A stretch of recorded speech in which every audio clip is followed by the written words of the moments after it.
Step back into the golden era of ODI cricket and relive a gripping contest between India and England, played on January 21st, 1993 in Chandigarh. In this third ODI of the series, England's Graeme Hick displayed solid technique and temperament, crafting a valuable 56 runs off 73 deliveries. His innings spanned 92 minutes and featured 4 crisp boundaries, anchoring the England innings against a disciplined Indian attack. Despite Graeme Hick's steady knock, his efforts ultimately went in vain as India chasing the target with purpose and composure. Overhauled, England's totaled with 5 wickets in hand and comfortable 29 balls to spare, sealing a commanding win in front of a jubilant home crowd. This match remains a fine example of classic 90s ODI cricket, gritty batting, tactical bowling and a chase executed with finesse. Watch and relive Graeme Hick's composed half-century in this memorable clash.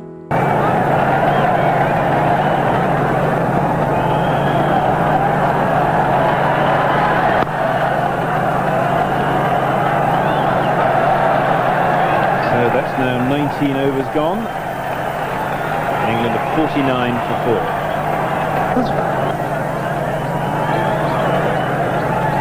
4. India must be careful not to give away unnecessary runs as Raju now bowls to Hick.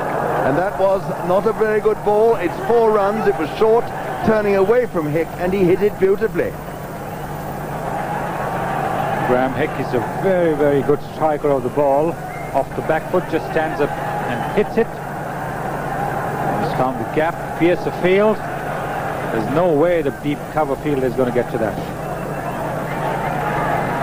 Well, I must say it's a different sort of game this from Jaipur, but no less intriguing. Raju again.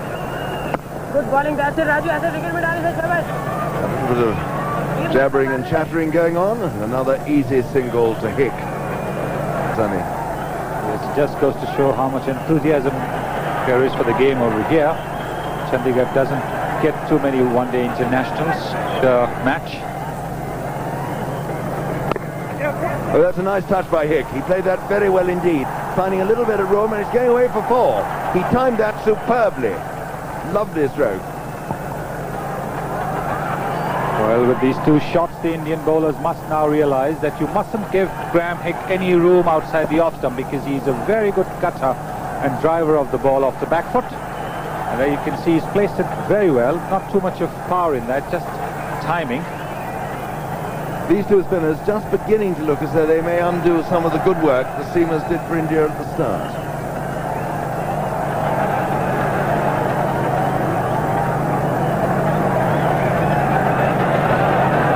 Kumble again to Hick.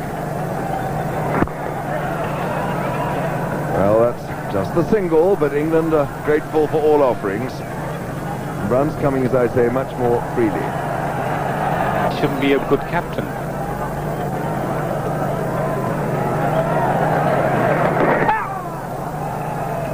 Not a very convincing sweep there by Hick, but certainly no chance for an LBW decision. It does look as if Graeme Hick is not very comfortable if the ball is pitched on his leg stump. Every time there's a little bit of room and width given to him, he seems to strike the ball very well.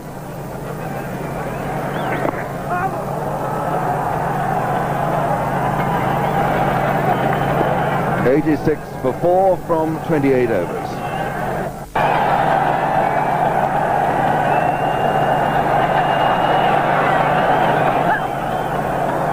Well, that will run away for 2. Sheena picking up at fine leg. 97 for 4 at the end of the 31st over.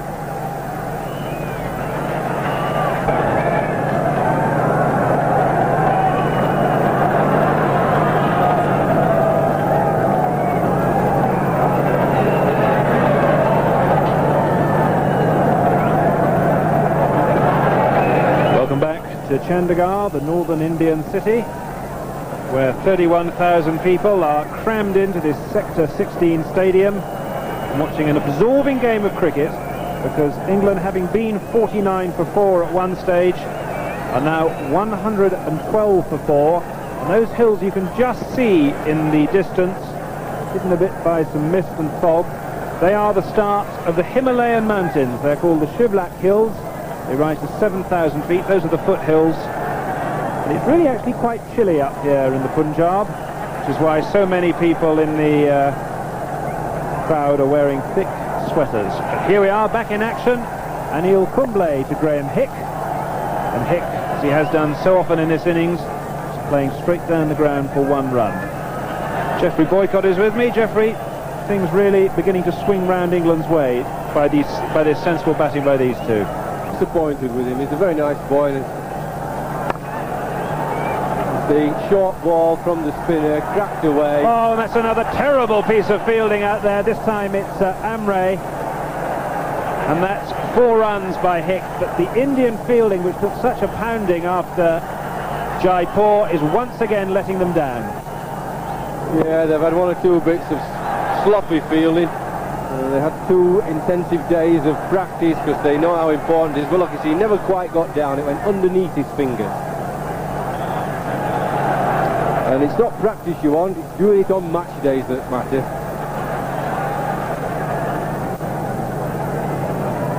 It's so easy to knock off a spinner on this pitch where they'll be having great difficulty in playing the seamers. There's an appeal there, but not out.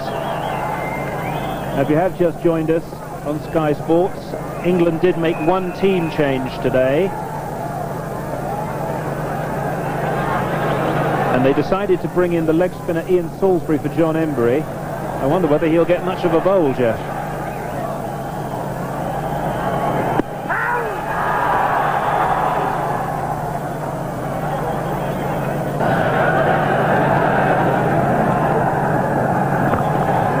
Flashing drive by Graeme Hick, and that is a magnificent cover drive for 4. Now, none of the England batsmen were playing shots like that early on when they were hunting the ball. And this is what happens when you give a batsman 20 runs, 20, 30 runs, when he gets to half a volley, he's going to crack it away. Got to keep pressure on batsmen when they first come in, not allow them to get 20, 30 not out, because they'll play stunning shots like that. Parker to continue, and I think that's probably a perfectly true statement there.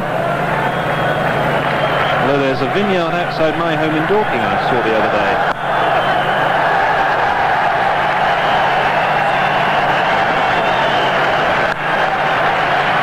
that is Graeme Hick's 50. Vinod Kambli does the fielding, and Hick is being joined by a well-wisher in the middle. I think Graeme said thank you very much, very politely there. He doesn't want anything to disturb his concentration.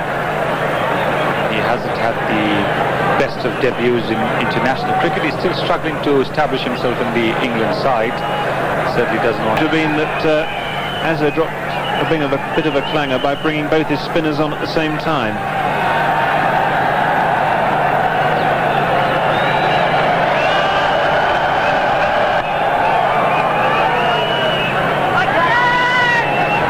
Reeves hurrying back for 2, and so is Hick. It's a good bit of running. 200.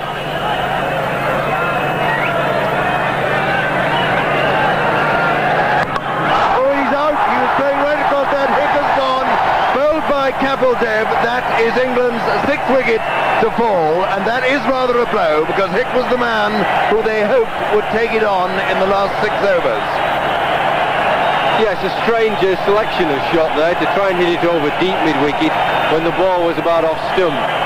Could have hit it straight, just long off and long on and very wide. You see, that's just outside off stump, goes straight on and hits off stump. I would have thought straight over the top would have been the best shot. 153 for 6.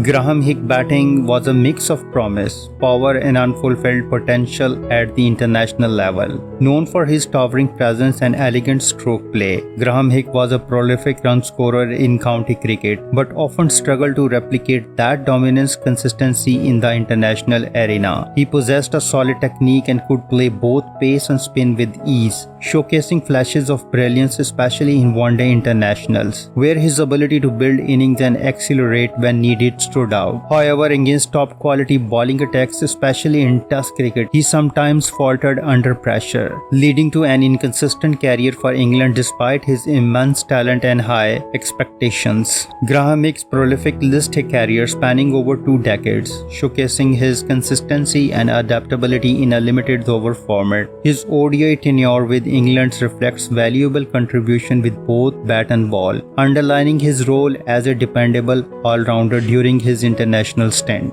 Graeme Hick had a solid one-day international career for England, playing 120 matches between 1991 and 2001. In 118 innings, he amassed 3,846 runs at an average of 37.33, including 5 centuries and 27 half-centuries. His highest score in ODI was an unbeaten 126. Graeme Hick maintained a strike rate of 74.08 from 501,091 ball faced, striking 278 fours and 41 sixes along the way. In the field, he was a reliable catcher, taking 64 catches in total. With the ball, Graeme Hick contributed as a part-time off-spinner. He bowled in 47 innings, delivering 1,236 balls and claiming 30 wickets at an average of 34.20. His best ODI bowling figure was 5 for 33 and he maintained an economy rate of 4.98. In List A cricket, Graeme Hick's record is exceptional and reflective of his reputation as one of the most prolific run scorer in the format. Over a staggering 651 matches, he scored 22,059 runs at an impressive average of 41.30. His List A tally includes 40 centuries and 139 50s, with the highest score of 172 not out. His consistency and longevity in the domestic one-day games are unmatched. Graeme Hick was also effective with the ball, delivering 8,604 balls and picking up 225 wickets at an average of 29.55. His best bowling performance in a List A match was 5 for 19 and he maintained a respectable economy rate of 4.63. In addition, he was sharp in the field, taking 289 catches over his career.